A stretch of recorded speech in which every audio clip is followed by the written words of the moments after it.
Halo teman-teman semua, perkenalkan nama saya Salitza Hairunisa dari jurusan Teknologi Pangan dan Hasil Pertanian Angkatan 2020 dengan NIM 20460678 PP 12888. Pada hari ini saya akan mempresentasikan terkait dengan review jurnal yang memiliki topik karbohidrat. Berikut adalah presentasi dari review jurnal saya. Halo semua, perkenalkan nama saya Salitza Hairunisa dengan NIM 20460678 PP 12888. Pada hari ini saya akan melakukan review jurnal terkait dengan topik karbohidrat. Nah, jurnal yang akan saya review pada hari ini memiliki judul Glycemic Index of Different Varieties of Yam as Influenced by Boiling, Frying, and Roasting.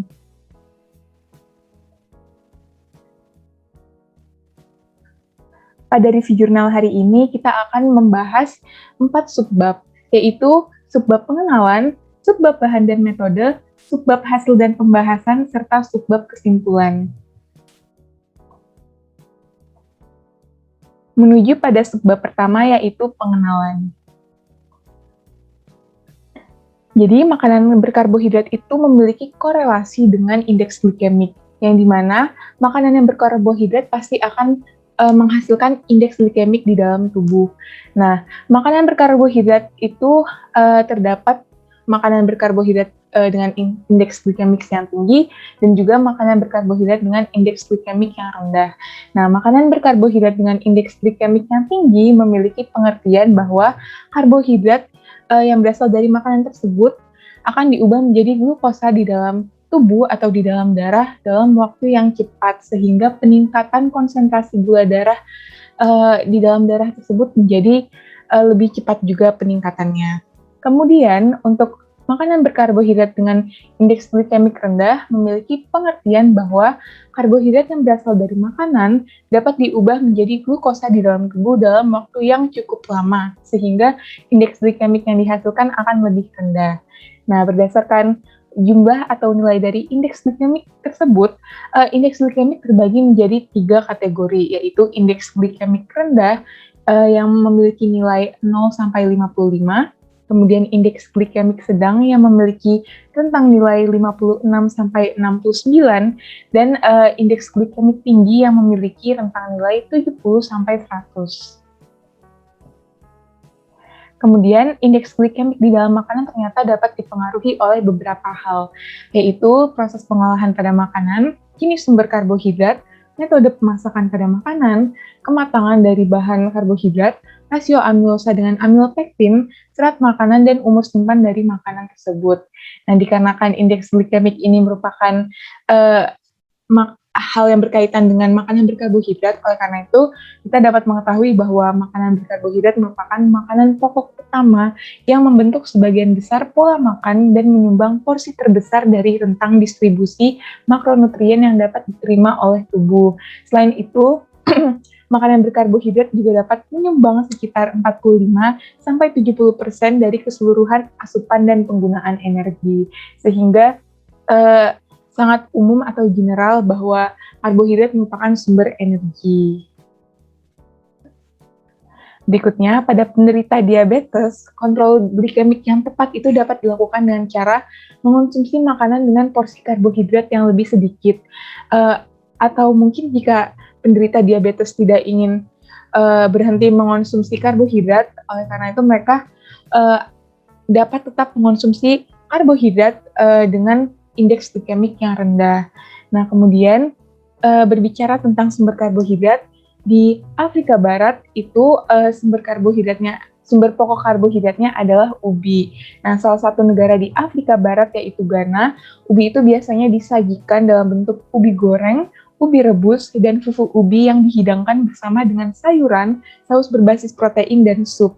Kemudian di Ghana dan Afrika Barat, banyak juga tumbuh sumber karbohidrat yang berupa ubi seperti Dioscorea alata atau yang dikenal sebagai ubi ungu, Dioscorea rotundata atau yang dikenal sebagai ubi putih, dan Dioscorea cayenesis atau yang dikenal sebagai ubi kuning.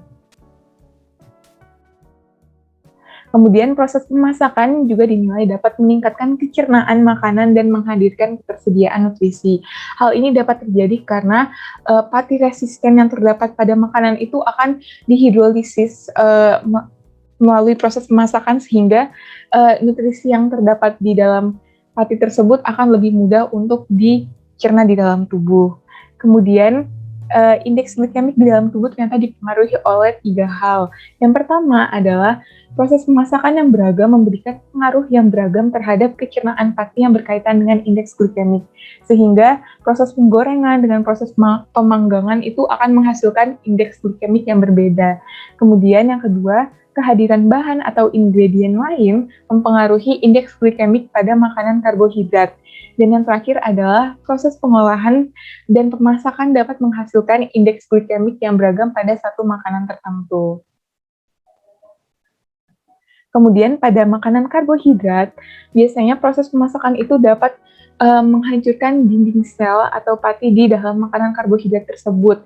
Nah, dengan adanya kehancuran ini, maka aksesibilitas pati untuk mengalami proses hidrolisis yang dilakukan oleh enzim amilase akan berjalan dengan lebih mudah, dan pati pun akan mudah tercerna sehingga peningkatan kadar gula darah di dalam tubuh dapat terjadi secara cepat, dan hal inilah yang menandakan bahwa indeks glikemik dari makanan yang telah melalui proses pemasakan itu dapat mengalami peningkatan.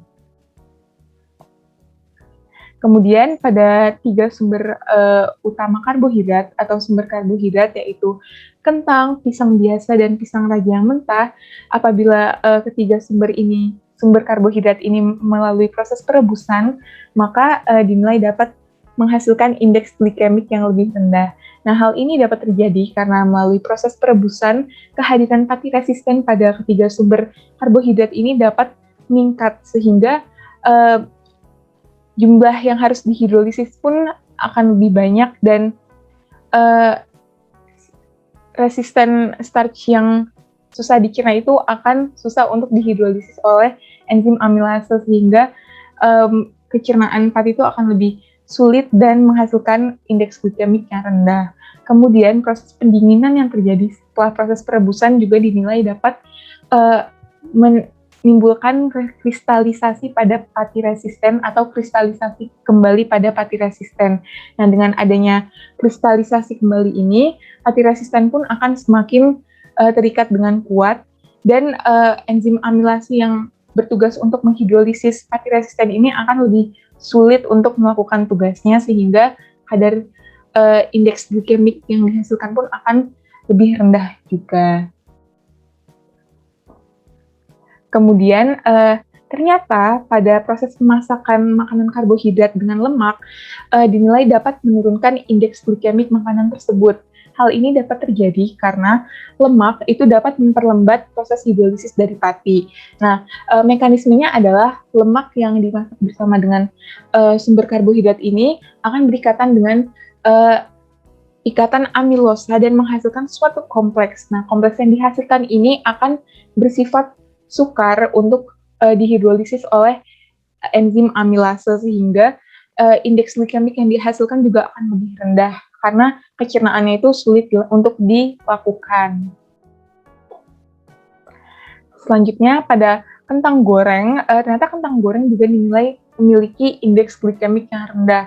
Nah, hal ini dapat terjadi karena kentang goreng itu melalui proses pemasakan dengan menggunakan minyak, yang dimana minyak tersebut mengandung lemak. Nah, lemak yang berasal dari minyak ini dapat berikatan dengan ikatan amilosa dan membentuk kompleks yang sulit untuk dihidrolisis oleh enzim amilase. Nah, selain itu juga dapat menimbulkan peningkatan dari jumlah pati resisten, sehingga proses hidrolisis dari ikatan amilosa amilopektin oleh enzim amilase pun akan sulit untuk dilakukan, dan kecernaan pati dalam tubuh pun akan semakin rendah, sehingga dihasilkan indeks glikemik yang rendah. Berikutnya, pada kentang panggang itu dinilai memiliki indeks glikemik yang lebih tinggi. Nah, hal ini dapat terjadi karena kulit yang terdapat pada kentang ini menghadirkan ketersediaan glukosa yang tinggi. Karena seperti yang kita ketahui secara general, kentang panggang itu tidak mengalami proses persiapan seperti pengupasan kulit, sehingga kulit yang terdapat di dalam kentang tersebut akan mengalami proses pemanggangan juga, dan melalui proses pemanggangan ini kadar glukosa yang tersedia di dalam kulit itu akan tinggi.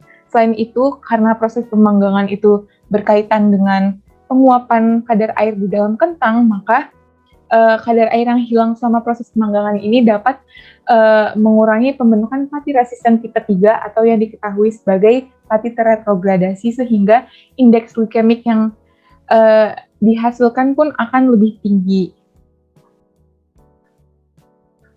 Kemudian, apabila pemanggangan dilakukan dengan menggunakan api yang kecil atau suhu panas yang lebih kecil, maka hal ini dapat mempertahankan kristalinitas dari pati sehingga proses hidrolisis dari amilosa amilopektin dapat dihambat.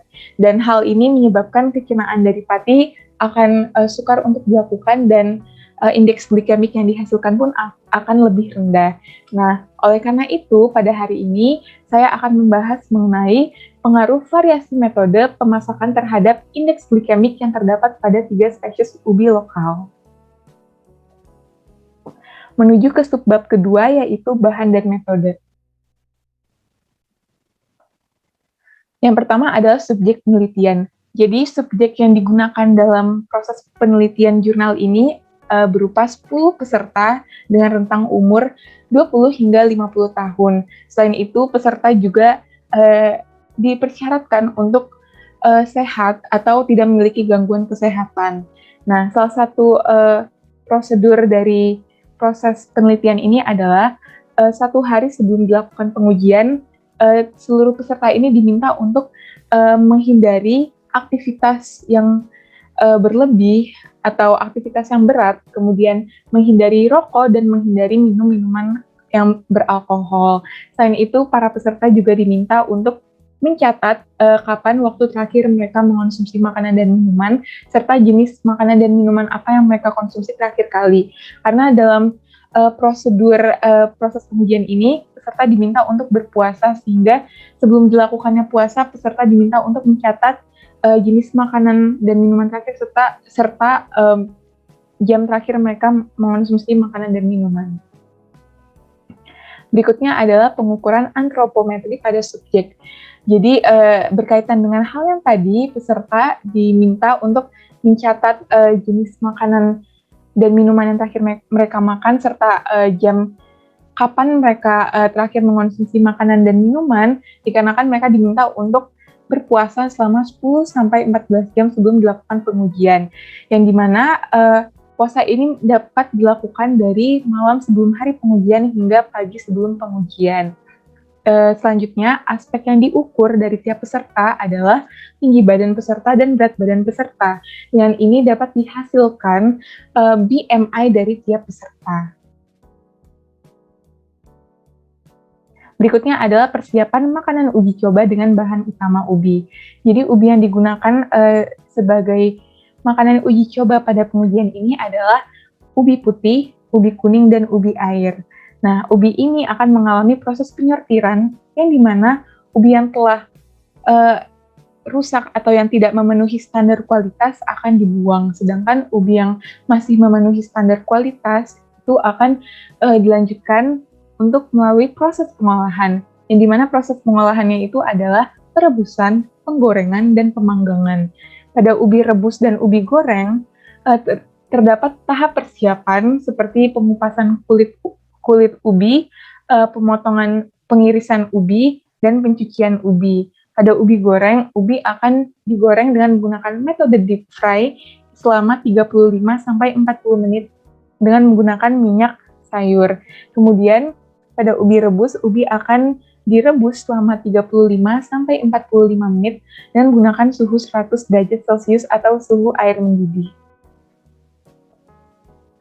Berikutnya, pada proses pemanggangan ubi terdapat sedikit perbedaan dalam tahap persiapannya. Jadi, ubi panggang ini tidak mengalami proses pengupasan kulit. Hal ini bertujuan untuk mengetahui apakah seperti yang dijelaskan tadi, apakah kadar kulit itu kulit yang terdapat di dalam umbi-umbian ini menyediakan glukosa yang tinggi sehingga indeks glikemik yang dihasilkan akan lebih rendah. Nah, hasilnya akan kita ketahui pasca proses pengujian nanti.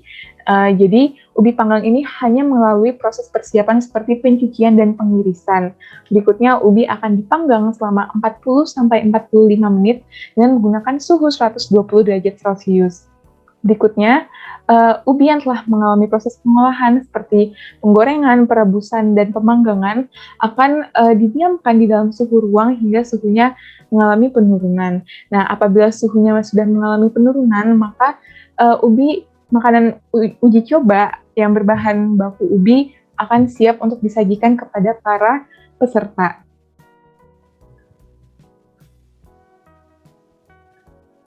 Berikutnya adalah penentuan indeks glikemik.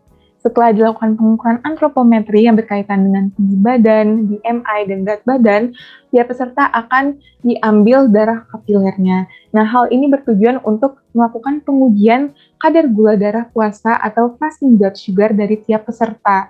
Nah, fasting blood sugar ini diuji karena peserta telah melalui proses puasa atau melakukan puasa selama 10-14 jam sebelum dilakukan pengujian.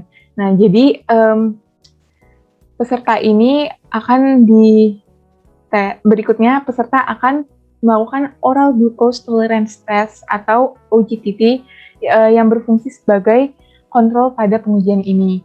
Jadi pada tes OGTT ini, tiap peserta akan diberi larutan glukosa yang mengandung 250 gram glukosa yang mengandung 50 gram glukosa dan 250 ml air. Kemudian peserta diminta untuk menghabiskan larutan glukosa ini selama 5 menit, dan setelah dilakukan pengonsumsian dari larutan glukosa, tiap peserta akan diambil darahnya pada menit ke-15, 30, 45, 60, 90, dan 120 pasca konsumsi dari larutan glukosa. Nah, hal ini bertujuan untuk menguji konsentrasi glukosa yang terdapat di dalam darah tiap peserta dengan menggunakan satuan milimol per liter. Kemudian, tiap peserta juga melakukan uji coba kadar gula darah setelah mengonsumsi makanan uji coba yang berbahan baku ubi. Nah, prosedur dari pengambilan darah ini juga sama dengan prosedur dari pengambilan darah OGTT, yaitu tiap peserta diambil darahnya pada menit ke-15, 30, 45, 60, 90, dan 120 setelah dikonsumsi makanan uji coba tersebut. Nah, hal ini bertujuan untuk menguji konsentrasi gula yang terdapat di dalam darah tiap peserta dengan menggunakan satuan milimol per liter. Berikutnya, penentuan kadar gula darah yang diuji pada tiap peserta itu dilakukan minimal 2 hari setelah dilakukan konsumsi ubi tiap perlakuan, yaitu goreng, rebus, dan panggang. Jadi mekanismenya adalah setelah peserta mengonsumsi ubi goreng atau ubi panggang, misalnya peserta mengonsumsi ubi goreng, lalu dilakukan pengambilan darah. Nah, setelah itu 2 hari setelah proses pengambilan darah dan pengonsumsian ubi goreng, maka peserta akan ditentukan kadar gula darahnya. Nah, hal yang sama terjadi pada pengujian ubi panggang dan ubi rebus. Nah, hal ini bertujuan agar tidak ada efek residual dari konsumsi tiap ubi, karena tiap ubi mengalami proses pengolahan yang berbeda-beda. Kemudian dari data yang didapatkan tadi, akan dihasilkan suatu kurva respons glikemik. Nah, kurva respons glikemik yang dihasilkan ini diplot dari rata-rata konsentrasi gula darah seluruh peserta terhadap waktu dengan menggunakan GraphPad Prism Software version 5. Kemudian rumus yang digunakan adalah rumus persen GI, yaitu incremental area under curve of sample dibagi dengan incremental area under curve of glucose dikali dengan 100. Nah, dari penggunaan rumus ini, pada tiap pesertanya akan dilakukan 2 perhitungan indeks glikemik dengan menggunakan rumus ini. Nah, setelah didapatkan 2 hasil perhitungan dari rumus indeks glikemik ini, maka hasil indeks glikemik tiap peserta itu finalnya merupakan rata-rata dari 2 perhitungan tersebut. Kemudian hasil akhir indeks glikemik tiap ubi didapatkan dari rata-rata indeks glikemik seluruh peserta setelah mengonsumsi tiap ubi. Nah, kemudian indeks glikemik yang didapatkan ini akan dibandingkan berdasarkan jenis ubinya dan berdasarkan jenis perlakuannya, yaitu perebusan, penggorengan, dan pemanggangan. Yang terakhir adalah analisis statistik. Jadi, dari data yang didapatkan tadi akan dihasilkan rata-rata dan standar deviasi. Nah, kemudian rata-rata dan standar deviasi ini dihitung dengan menggunakan Microsoft Excel dan menggunakan metode uji ANOVA 2 arah dan cara membandingkan indeks glikemik pada tiap peserta yang dipengaruhi oleh jenis ubi dan perlakuan pemasakan pada ubi, yaitu penggorengan, perebusan, dan pemanggangan. Menuju ke subbab berikutnya, yaitu hasil dan pembahasan. Yang pertama adalah karakteristik peserta uji coba. Setelah dilakukan pengukuran antropometri tadi, didapatkan rata-rata hasil dari seluruh peserta, yaitu rata-rata usia yang berjumlah 22 plus minus 2 tahun, kemudian rata-rata berat badan yang berjumlah 62,21 plus minus 6,13 kg, kemudian rata-rata tinggi badan yang berjumlah 1,64 plus minus 0,08 meter, kemudian rata-rata BMI yang berjumlah 23 plus minus 1,74 kg per meter persegi, dan yang terakhir didapatkan juga rata-rata FBS atau fasting blood sugar atau yang dikenal sebagai kadar gula darah puasa sebanyak 4,45 plus minus 0,43 milimol per liter. Berikutnya dari data yang diplot tadi akan dihasilkan suatu respons kurva glikemik. Jadi kurva ini adalah kurva dari konsentrasi gula darah setelah mengonsumsi ubi putih dengan perlakuan pemanggangan, penggorengan, dan perebusan. Baik, saya akan menjelaskan keterangan yang terdapat pada grafik ini. Jadi OGTT atau yang ditandai dengan tanda bulat merupakan kadar gula darah pasca mengonsumsi larutan glukosa. Kemudian rotunda R atau yang ditandai dengan tanda kotak ini menandakan kadar gula darah setelah mengonsumsi ubi putih panggang. Kemudian rotunda F atau yang ditandai dengan segitiga menandakan kadar gula darah atau kadar gula darah setelah mengonsumsi ubi putih goreng. Dan yang terakhir rotunda B atau yang ditandai dengan segitiga terbalik menandakan kadar gula darah setelah mengonsumsi ubi putih rebus. Jadi seperti yang kita lihat, saya akan memberikan pemberitahuan bahwa saya hanya akan berfokus pada kadar gula darah yang dihasilkan melalui konsumsi tiap ubi. Jadi seperti yang kita lihat pada menit ke-15 hingga menit ke-30, seluruh ubi putih dengan seluruh perlakuan mengalami kenaikan kurva. Kemudian pada ubi putih panggang atau yang ditandai dengan kotak, pada menit ke-45 akan mengalami kenaikan, kemudian pada menit ke-60 hingga menit ke-120 akan mengalami penurunan yang cukup signifikan. Kemudian pada ubi putih goreng atau yang ditandai dengan segitiga, pada menit ke-45 hingga menit ke-60 akan tetap berada pada posisi yang stabil. Kemudian pada menit ke-90 hingga menit ke-120 akan mengalami kenaikan. Dan yang terakhir pada ubi putih rebus atau yang ditandai dengan segitiga terbalik, pada menit ke-45 akan mengalami kenaikan, namun pada menit ke-60 hingga menit ke-90 akan mengalami penurunan, tetapi mengalami kenaikan lagi pada menit ke-120. Nah, dengan ini kita bisa melihat bahwa terdapat kurva yang mengalami perubahan secara signifikan dan juga kurva yang mengalami perubahan secara datar.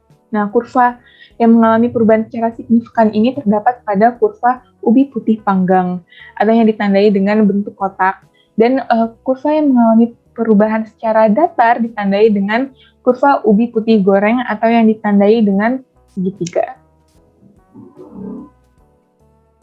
Berikutnya adalah grafik dari konsentrasi gula darah pasca mengonsumsi ubi air dengan perlakuan pemanggangan, penggorengan, dan perebusan.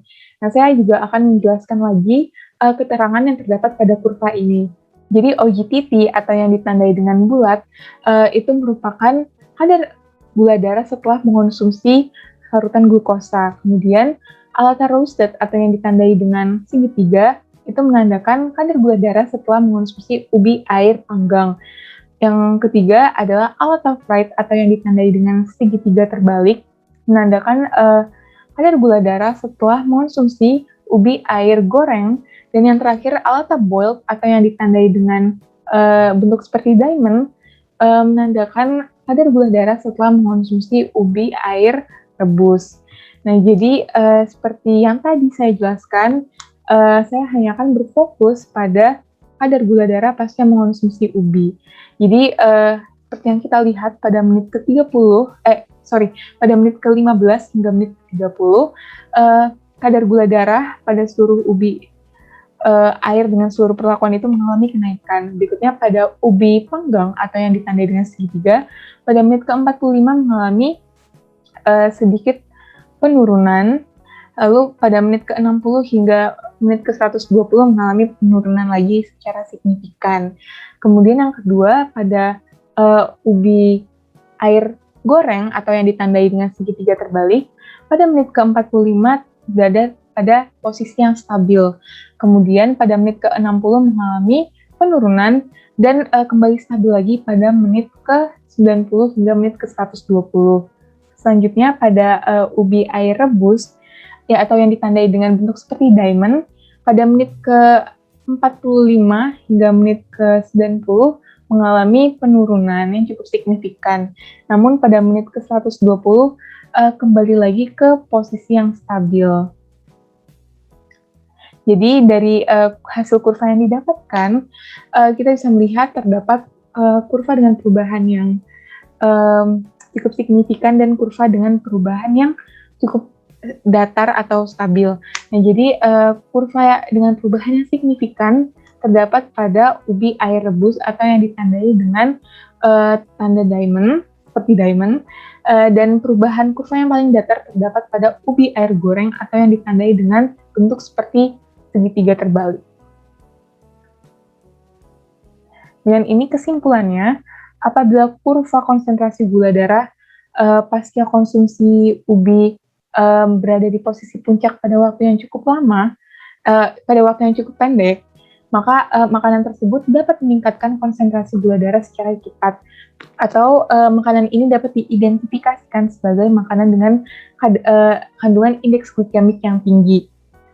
Sedangkan apabila kurva konsentrasi gula darah pasca mengonsumsi ubi berada pada posisi puncak dalam waktu yang lama, maka makanan ini dapat meningkatkan konsentrasi gula darah secara lebih lama atau secara bertahap, sehingga makanan ini dapat diidentifikasi sebagai makanan dengan indeks glikemik yang rendah.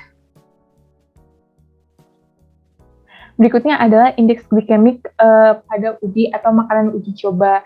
Di samping ini kita dapat melihat tabel hasil indeks glikemik dari pengujian ubi berdasarkan jenis dan berdasarkan proses pengolahan.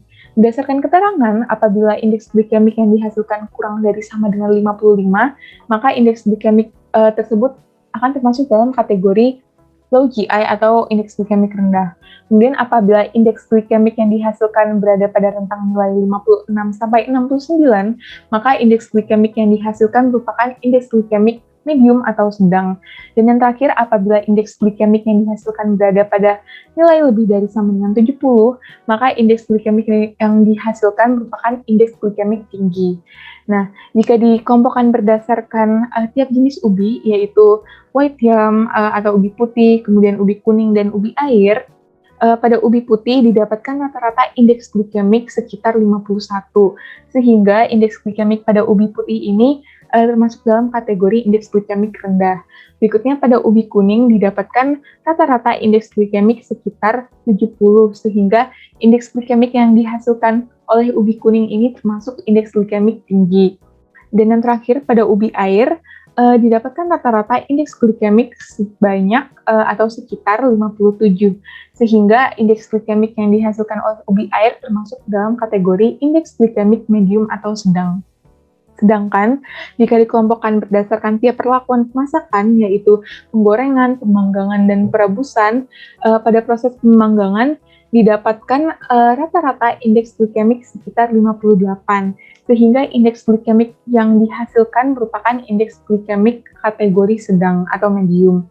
Selanjutnya pada proses penggorengan didapatkan rata-rata indeks glikemik sekitar 64, sehingga indeks glikemik yang dihasilkan merupakan indeks glikemik yang termasuk dalam kategori sedang atau medium. Dan yang terakhir pada proses perebusan didapatkan rata-rata indeks glikemik sekitar 56, sehingga indeks glikemik yang dihasilkan termasuk dalam kategori indeks glikemik sedang atau medium juga. Berikutnya kita juga bisa melihat nih dari tabel ini bahwa indeks glikemik yang paling tinggi itu dimiliki oleh indeks glikemik ubi kuning rebus. Sedangkan indeks glikemik yang paling rendah dimiliki oleh indeks glikemik ubi putih rebus. Dengan ini, makanan dengan indeks glikemik yang tinggi cenderung dapat meningkatkan konsentrasi gula darah secara cepat pasca konsumsi, sehingga hal ini sangat tidak baik atau tidak cocok jika dikonsumsi oleh penderita diabetes, karena kenaikan kadar gula darah itu dapat terjadi secara cepat. Sedangkan pada makanan dengan indeks glikemik rendah dapat dihasilkan atau dapat meningkatkan konsentrasi gula darah secara lebih lama atau lebih perlahan pasca konsumsi, sehingga makanan dengan indeks glikemik rendah ini sangat cocok untuk dikonsumsi oleh para penderita diabetes. Nah, dengan ini dari tabel yang kita lihat tadi didapatkan hasil indeks glikemik terendah terdapat pada ubi putih rebus, sehingga ubi putih rebus merupakan makanan yang cocok untuk dikonsumsi oleh penderita diabetes. Selanjutnya, keberagaman jenis ubi dan metode pemasakan dapat menghasilkan indeks glikemik yang beragam pada ubi. Nah, hal ini dapat terjadi karena beberapa aspek. Nah, berdasarkan aspek jenis ubi itu sendiri, struktur karbohidrat yang terdapat di setiap jenis ubi itu berbeda-beda, sehingga struktur karbohidrat yang berbeda-beda ini juga mempengaruhi kecernaan pati yang terdapat di dalam ubi tersebut. Sedangkan pada proses pengolahan makanan seperti perebusan, pemanggangan, pengukusan, dan penggorengan juga dapat mengubah struktur karbohidrat dari ubi, sehingga proses pemanggangan dengan proses penggorengan itu akan menghasilkan indeks glikemik yang berbeda-beda. Berikutnya akan dibahas indeks glikemik pada ubi panggang. Nah, ini mengacu pada tabel yang tadi. Jadi pada proses perlakuan pemanggangan didapatkan indeks glikemik pada rentang 50 hingga 70. Nah, indeks glikemik yang tertinggi itu terdapat pada ubi panggang kuning, dan indeks glikemik terendah terdapat pada ubi panggang putih atau ubi putih panggang, Jadi dikatakan bahwa proses pemanggangan ternyata dapat menghancurkan dan melemahkan struktur dari granula pati.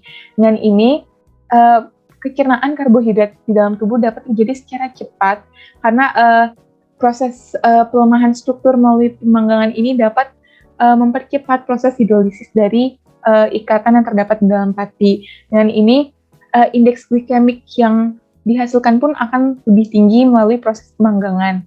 Namun, seperti yang kita ketahui tadi, ternyata proses pengolahan itu ternyata indeks glikemik itu tidak hanya dipengaruhi oleh proses pengolahan, melainkan juga jenis dari ubi itu sendiri.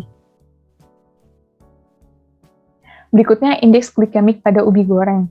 Nah, pada tabel ini kita bisa melihat bahwa indeks glikemik yang didapatkan dari proses penggorengan itu berkisar antara 59 hingga 69, yang dimana indeks glikemik tertinggi itu dihasilkan oleh ubi air goreng dan indeks glikemik yang terendah dihasilkan oleh ubi putih goreng.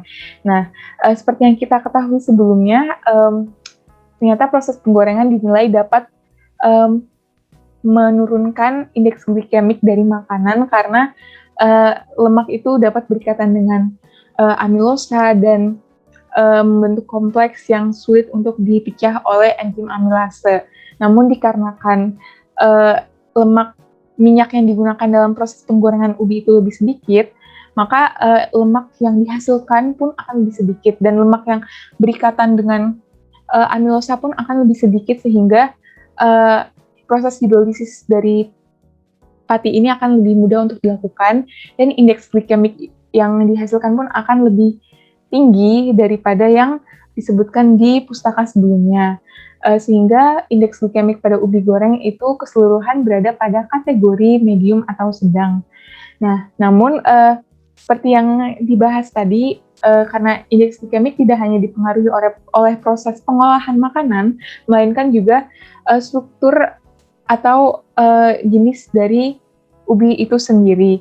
Jadi struktur karbohidrat yang terdapat pada tiap jenis ubi juga mempengaruhi indeks glikemik yang dihasilkan oleh ubi itu sendiri. Nah, struktur karbohidrat ini dapat dipengaruhi melalui proses penanaman ubi, seperti jenis tanah yang digunakan untuk menanam ubi, dan lama penyimpanan dari ubi pasca panen.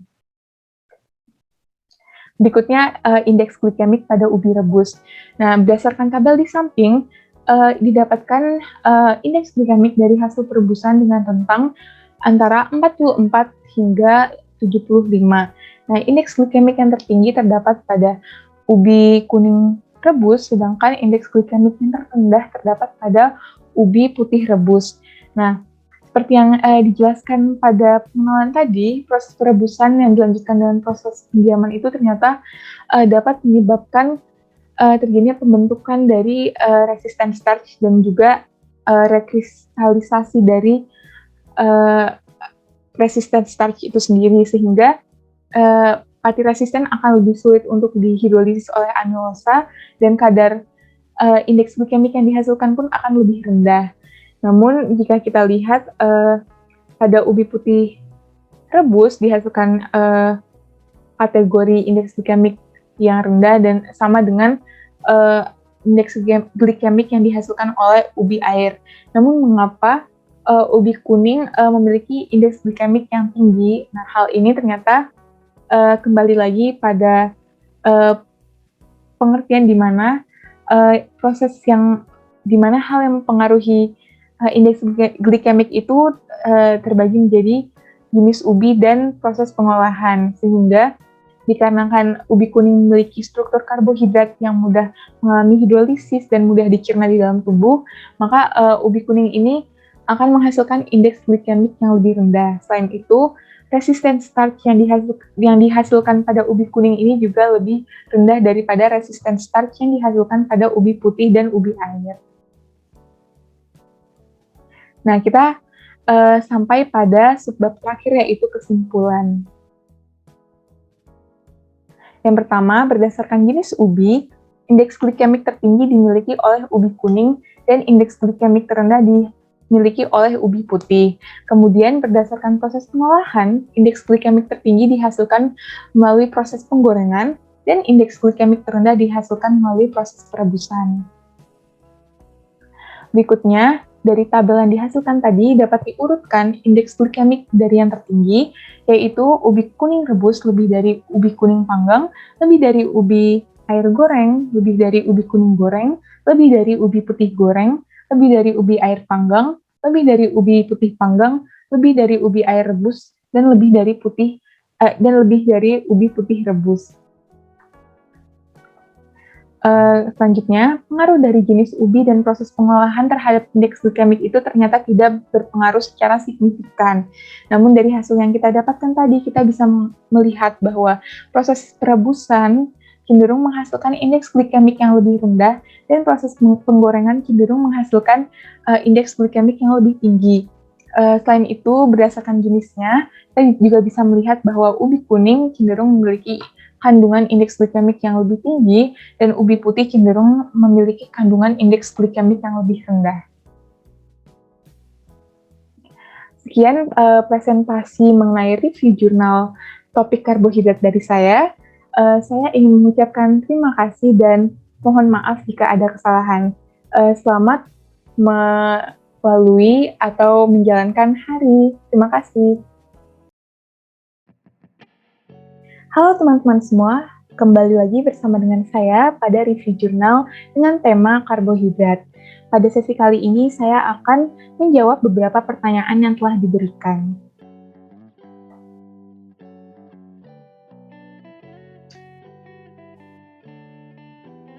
Baik, untuk pertanyaan pertama, mengapa gula darah setelah mengonsumsi ubi putih naik turun?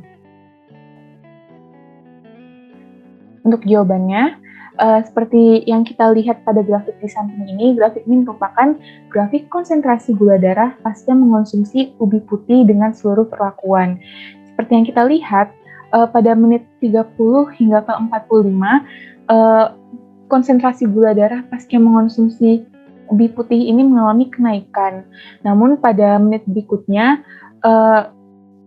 gula darah mengalami sedikit penurunan, dan pada menit-menit terakhir, gula darah mengalami sedikit kenaikan. Nah, hal ini menunjukkan bahwa perubahan pada grafik yang terjadi pasca mengonsumsi ubi putih ini tidak terlalu signifikan, karena tidak mengalami penurunan yang terlalu signifikan ataupun mengalami kenaikan yang terlalu signifikan. Hal ini dapat terjadi karena ubi putih ini merupakan ubi yang memiliki kandungan amilosa sekitar 33,38% dari 80% pati yang terkandung.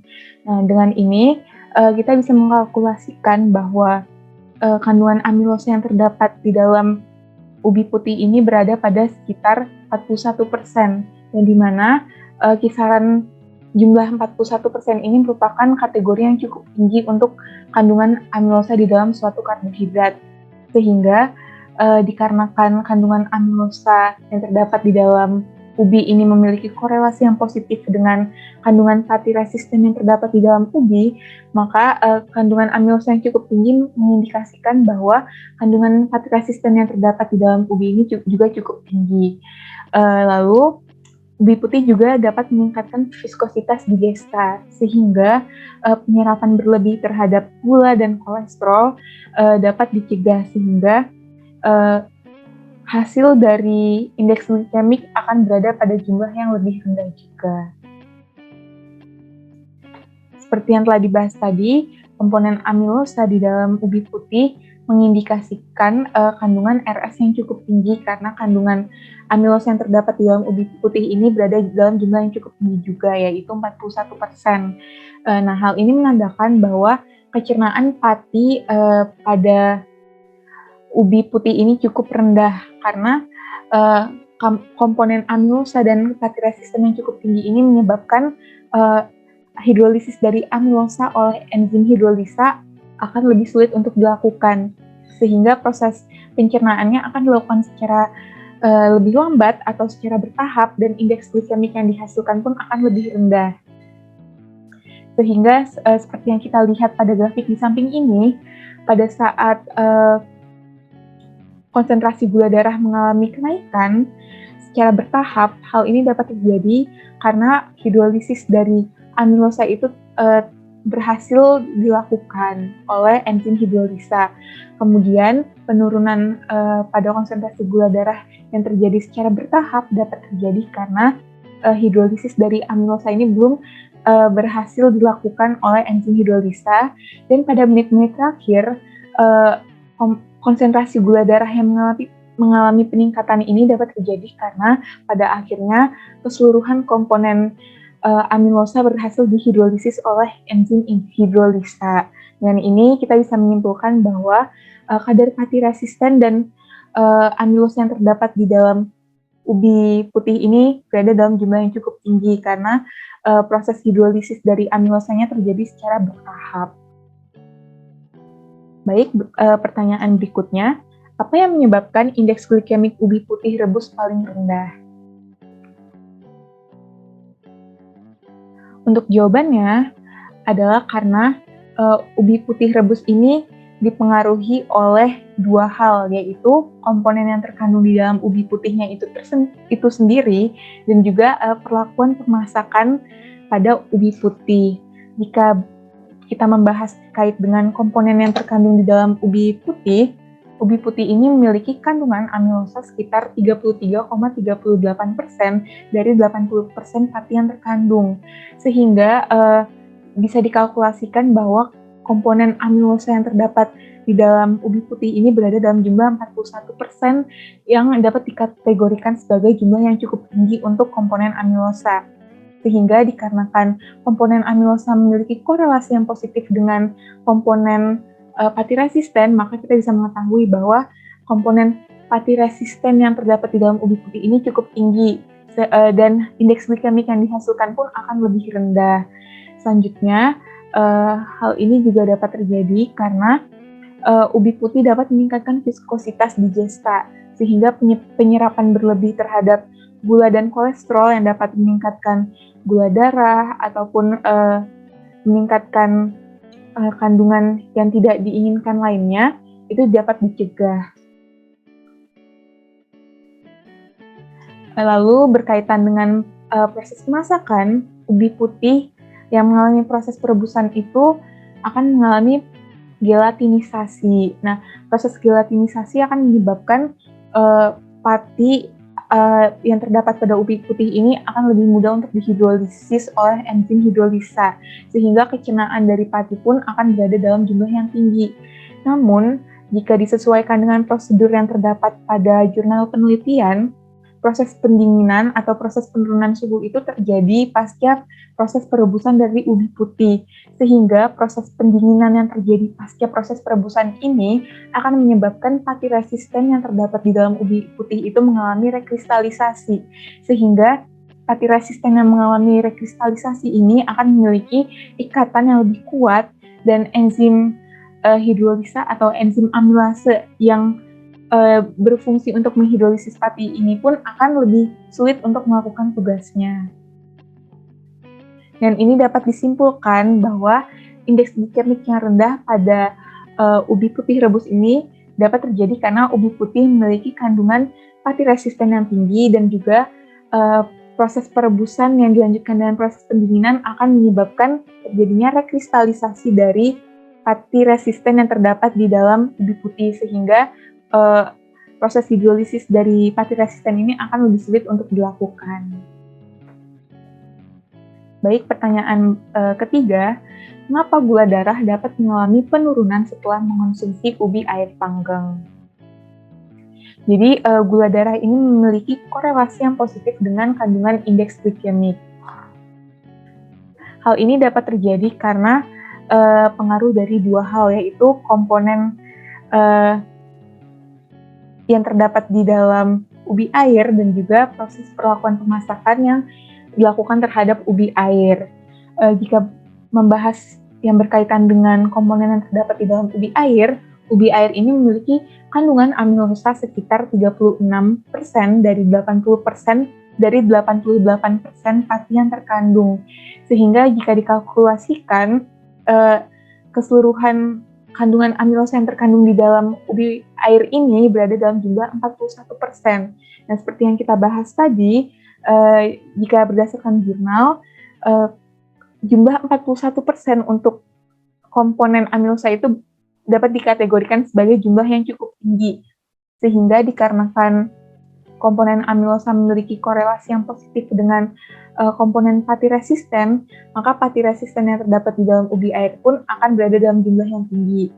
Nah, pati resisten ini kan bersifat sulit untuk dihidrolisis, sehingga indeks glikemik yang dihasilkan pun akan berada dalam jumlah yang rendah. Berikutnya berkaitan dengan proses pemanggangan. Nah, jika diacukan berdasarkan jurnal, seharusnya proses pemanggangan dari ubi ini akan menghasilkan ubi dengan indeks glikemik yang lebih tinggi. Hal ini dapat terjadi karena pada proses persiapan, ubi yang akan dipanggang ini tidak mengalami proses pengupasan kulit, sehingga kulit yang terdapat di dalam ubi akan diikutsertakan dalam proses pemanggangan. Nah, kulit ubi yang mengalami proses pemanggangan ini akan menghadirkan ketersediaan glukosa yang tinggi.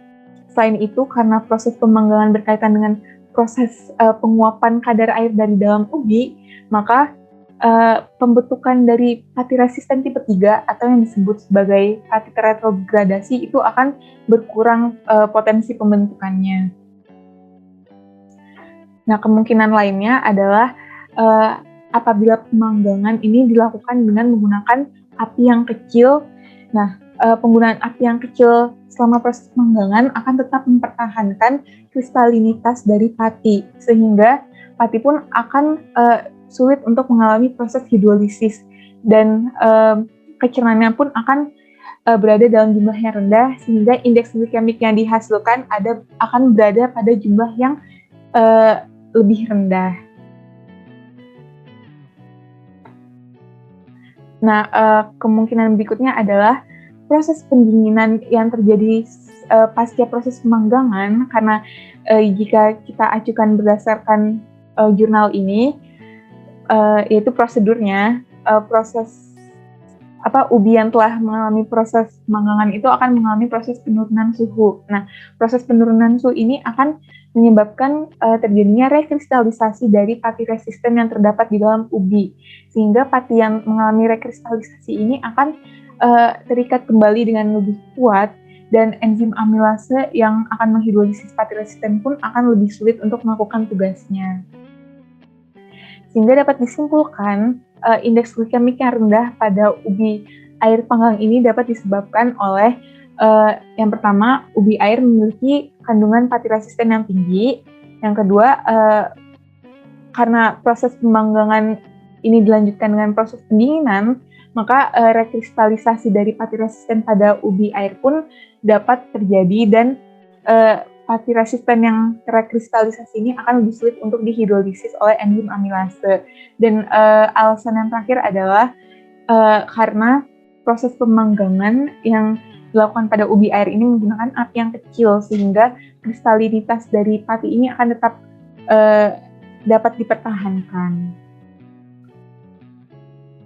Untuk pertanyaan yang terakhir, di pembahasan dijelaskan bahwa struktur karbohidrat pada ubi dapat mempengaruhi indeks glikemik.